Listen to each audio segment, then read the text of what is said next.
Hello and welcome to Experiment. This is going to be the developer commentary. If you do want my actual non-gameplay clip or just me playing through the game, there will be an extra clip in the OneDrive link. Just another link next to this one, so you just watch non-commentary. But this one's going to be like the thought behind of how I sort of made this game, how I came around making this project, and how it sort of inspired me to start being more interested in level design as well. So before I start, this is a semester one project, and I worked a bit more towards the end because I learned a bit more about blueprinting, and I'll explain certain things of how I intended it to be at the start, and how it ended up, because during the progression of this game, I got a lot of inspiration. And originally, this was actually going to be a full game, but I said this is going to be like a little demo of what's to come, because I like making vertical slices and like good ideas with levels, and then like going to the next idea till one like clicks, and it's really good. But yeah, so from the get go, you just see the controls such as like E interacting with buttons and keypads and so on and so forth, and it's pretty interesting. So the first part is when you actually enter the first part in the game, such as when you walk over here, you see these two red sort of blocks. Originally, this was going to be just the same color as the walls, and bear in mind this was more focused on level design, so I didn't really focus on like models and such, although I did actually make and texture the ventilation and the pipes, but this was before I wanted to be interested in level design. So when you actually enter this, if you can hear on the left side, you can actually hear this wall coming up. This is just a subtle hint at an Easter egg. So if we go into this area, behind this wall is a little block, this extra door which has a button. If you go through, there's a rotating Easter egg. The reason why I did something like that is just because it's just very subtle, it's really nice, it's really funny, and this Easter egg is actually inspired from one of the old Futurama games back on the PlayStation 2, where you do a lot of things in the main building that everyone's at, and then it just opens a random passage to an Easter egg. So I wanted to sort of pay homage to that because I actually really enjoy that Easter egg. And one of the game things that I do enjoy while playing games is like collectibles, Easter eggs, and so on and so forth. So I just wanted to implement it in this game as a little idea. So when we continue, we can walk through. Originally, Kai mentioned as well, is originally here it just said red equals locked, green equals unlocked, and then it said over here as a little text thing saying come back later. But instead I did revisit this in the past couple of weeks, and I made a little blueprint so when you go past a certain trigger, the wall actually comes into correlation to the other wall, just to sort of line it up to give the player a subtle hint of what's to actually happen. In a full game, the walls will all be the exact same, and there'll probably be like dust showing that it's moving. But as this is level design blockout, I just made it so it's red to just make the player or the playtester understand that it's actually like an important part in the game. Well, one of the less important things, but it's more of an Easter egg. Anyway, coming down here, you walk down and the door opens. Walking down here, it has a little line going from the button, going all the way down, just around, just like this, going to this door, indicating that this button has something to do with here. So if I press this button, it opens. As you can tell, it went from red to green. So this is just a hint at the player that, right, now the door's unlocked. It actually shows it because it's now red, now green, then red. So it symbolizes, instead of just putting text on this wall here saying green is unlocked and red is locked, it's just a lot more easier for the player to sort of understand through color as well than literally getting it handwritten to you on a wall. So when you enter here, I asked my friend Antimatter from Discord, who made this little clip. This ambient noise, so when you enter this area, it sort of introduces the game a bit more, such as more of a spacey vibe. So when you play it, you can just hear this sort of intergalactic, sort of futuristic sort of vibe, more of like a problem solving sort of noise. But yeah, since you've done the very beginning and understanding buttons and how buttons can reflect of triggering other activities such as like doors, you come over here and there's like an exposed button here, which is lined up to this little cube down here. Press this button and it falls down, all with the certain sound effects as well, such as when you press this button, that falls down. You can pick up this using F, and there's a lot of things that I've used in blueprints, such as if you use the wheel, you can pull it back closer to you or away like that, so you can see more of your surrounding, or if you're close, if you're in a little tight area. If you left click, you can also throw the block, and you can drop it in these certain little pouches to open doors as well. So there's two ways of opening doors as of far, using cubes. If I do it, it'll close. And buttons as well. When we enter here, it also introduces you to another mechanic, which is a keypad. If you go over here and you press like a bunch of sounds, it shows that it's incorrect with that sound effect. And if we clear, it makes that sound effect. If we go back and sort of use the knowledge of what we've done before and interact with buttons, you can go up here using a ladder. Open the door, which opens that, and then press another button into another door, which shows you the code, which is 1998, my birthday.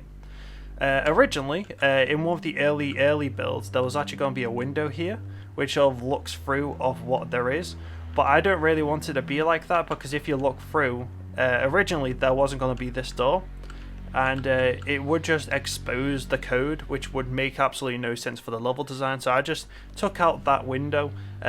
If I actually find anything, I'll put a picture on right now just to show what the window would have looked like from the inside out.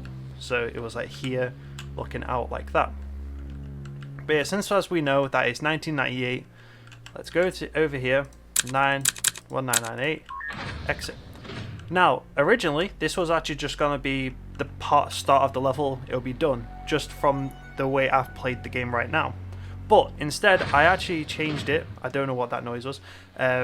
So yeah, actually, I'll mention this right now. So there was a couple of bugs while making this game, and since I'm not the best at blueprinting and I'm focusing more on level design, there are some bugs with like sound effects, such as like random doors opening, but they don't actually open. But it only happens once, and it's actually in this section, so it sort of changes. But regardless of that, originally it was going to be when you interact with this code and you can enter and escape and go on to the next level, because originally it was going to be a bunch of doors, so you enter this main room, and then when you go into a certain level you complete it and you come back.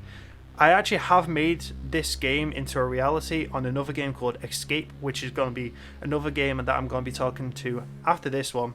But so with this one, I decided to say I really enjoy level design, and as you can tell, I did model like sort of certain things, such as this bench, this table, this light, these sort of the catwalk, the ladder, and the keypad, and the door, the module door.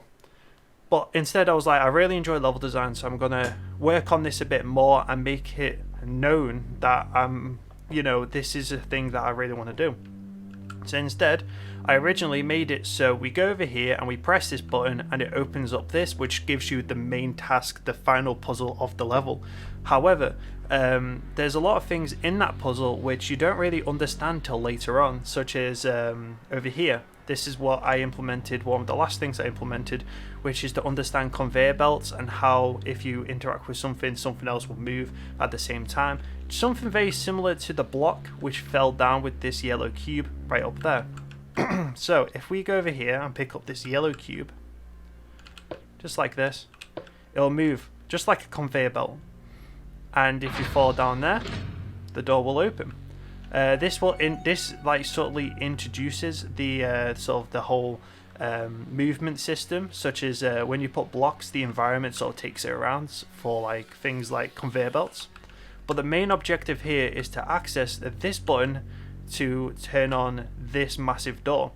But simply, after you do that, you just walk around and then you press another button, which actually brings that glass pane all the way down to this section, and you can have access to that button. So if we press this, it has a little sound effect. It has a little sound effect just like that. And if you look through, it's here. So you know that upstairs is now exposed to the button, which you can now turn on. As we go up, we can now see the button is okay. So we can now turn it on. And we now actually understand that the door is exposed or open is because of these green lights. And throughout the game, it always shows you that when you unlock doors, green lights sort of come out from red, which show you that, you know, it's unlocked. So we know that upstairs is unlocked now. So we walk up here, and these two steps are like a design choice of foreshadowing two different areas of level. You don't really have to look at it that way, but I thought, you know, if we, like, the environment could be a bit more interesting than just one normal thing.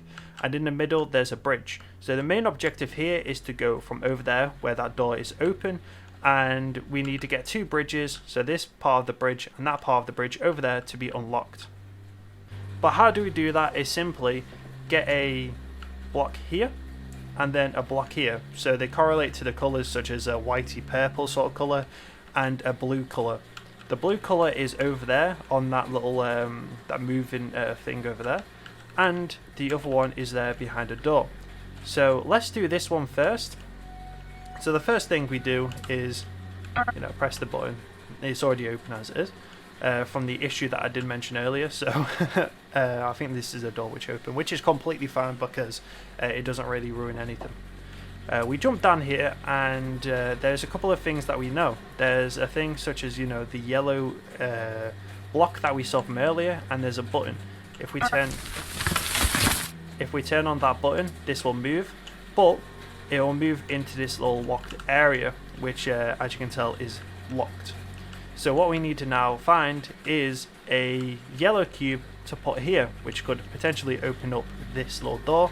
And after so long, about 20 seconds, 30, 40 seconds or something, there'll be some text up here which will just say get yellow cube from conveyor belt. As you can hear, the conveyor belt is moving around, such as the little conveyor belt with all the blocks on, such as, you know, get yellow cube from this belt. If we go up here, we now need to wait for the belt to spit out a yellow cube. I can see one. Okay, there you go. So now that we got the cube, which is from the belt, which just moves the front, I did just pick it up from over there, but it took a little bit of time. We can now go over here and open it just like that, and the door now opens. We go over here, and if we actually do throw it over there, it is a death barrier which just spawns it back over here, just like that. So the player might think how to actually specifically get this sorted, and it is just to put it through this little conveyor belt system here.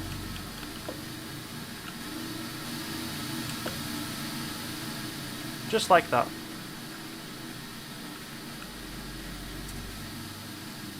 And this little window here is just to show you that you can go from the thing is actually moving.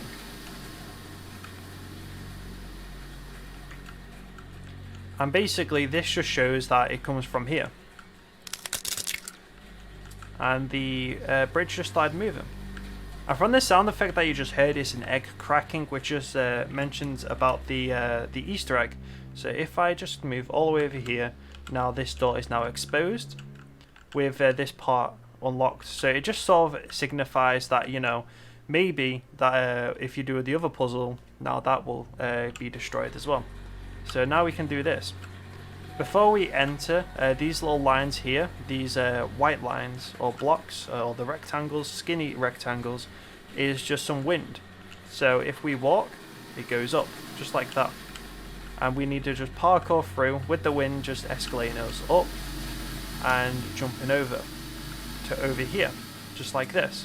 So now the thing that we need to do is pick up this ball by pressing F and using the knowledge that we know from earlier by throwing, yeah, that'll be good. But now, since that is down there, it actually respawns another one. Push it, and now the door opens. Same thing, if that falls, it'll spawn here, where the interaction part is, and pick it up, and go over here, and try and just continue with the box, to get into the other section. Go over here just like that. Put this down, And now, both of the little red boxes from the start of the game is now unlocked. So if we walk all the way back and press the button, the Easter egg will be exposed.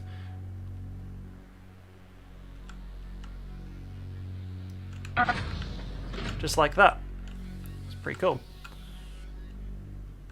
As mentioned again, the Easter egg isn't really a main part. It's just more of a small little gimmick, just a bit of fun when I started creating this game, because I did finish it and I was like, oh, what happens if I added an Easter egg? But yeah, now since both the blocks are now compiled, there is now a bridge over the conveyor belt, which makes a little walkway to the ending part, which is actually a dark little room. So if we now walk over here, like that, the music stops and one light comes apart. So when we actually walk, the light is now directing us to where we need to go. Just like this, and as you can see, there's a little subtle hint at the box. Oh, sorry, the music doesn't go off. The light is directing the player of how he goes around making this level, or in this little part, walking around with the lights turning on in front of them, with the beams coming on from the top. And if you go over here and press this button, it'll make a little sound with the thing experiment. So basically, essentially, what the game is about is an experiment, just experimenting how the player is moving around, and experimenting level design, blueprinting, or just in general. It could be thought of many ways of the word experiment. But yeah, thank you very much for listening and watching this developer commentary of this game. But yeah, thank you very much, and hopefully you take care. Goodbye.